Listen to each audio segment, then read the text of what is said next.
अपने आत्मा, अब आपके मन में ये आएगा कि पिताजी तो जानी जान थे, उन्होंने तो हमें नहीं आने देना चाहिए था यहाँ पर। पुण्यात्माओं, हम इतनी प्रबल इच्छा होगी हमारी, डटे नहीं डटे।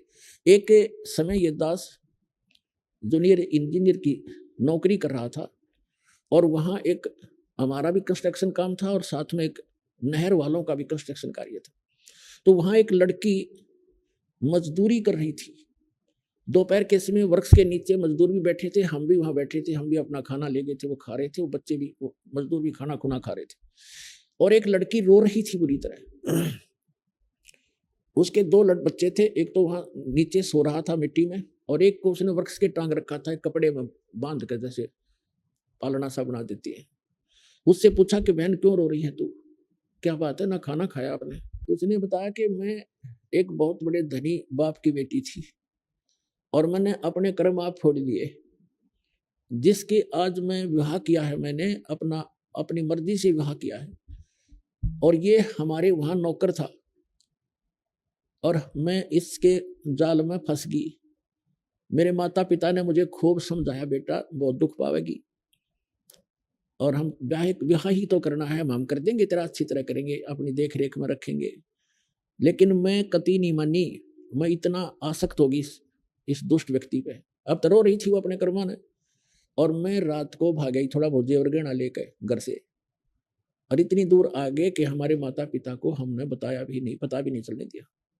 अब मेरे दो पुत्र हो गए, जो धन में लाई थी सारा इसने शराब पी कर खो दिया। अब मैं मजदूरी करती हूँ और वो शराब पी कर घर पर पड़ा है, इसलिए रो रही हूँ। मैंने अपने कर्म फोड़ दिए, अपने पैर पे आपको आड़ा मार लिया। माँ बाप ने तो बतेरी समझाई थी पर मैं मानी नहीं।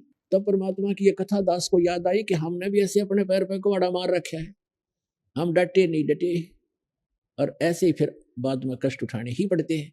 अब वो दयालु उस पिता से भी दयालु है, वो कह रहा है बेटे बच्चों तुम फिर आ जाओ यहाँ पर, हमें फिर वापस आने का एक तरीका बता रहा है। तो अब जो प्रसंग चल रहा है उसको पूरा करते हैं। उसके बाद क्या हुआ, अब इन तीनों का विवाह करना कंपलसरी था।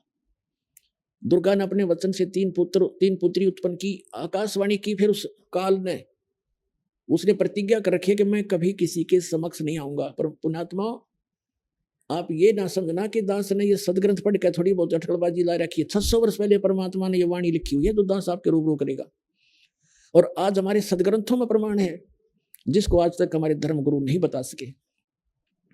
श्रीमद् भगवत गीता अध्याय नंबर 7 के श्लोक 24 और 25 में ये गीता ज्ञानदाता यही ये काल है, हमेशा ये गुप्त रहता है। गीता अध्याय नंबर 4 के श्लोक नंबर 9 में कहता है कि मेरे जन्म और कर्म अलौकिक हैं, अद्भुत हैं। तो कहने का भाव ये है, अब ये क्या बता रहा है 7वें अध्याय के 24-25 श्लोक में गीता जी के, कि मैं अपनी योग माया से छुपा रहता हूं, मैं ये मेरा घटिया और अटल नियम है, मैं कभी किसी के समक्ष अपने वास्तविक रूप में नहीं आता। और ये जन समुदाय अबुद्ध यानी बेबुद्धि के, मंदबुद्धि के लोग मुझे कृष्ण मान रहे होंगे। अर्जुन मैं कृष्ण नहीं हूं, श्री कृष्ण में बोल रहा था वो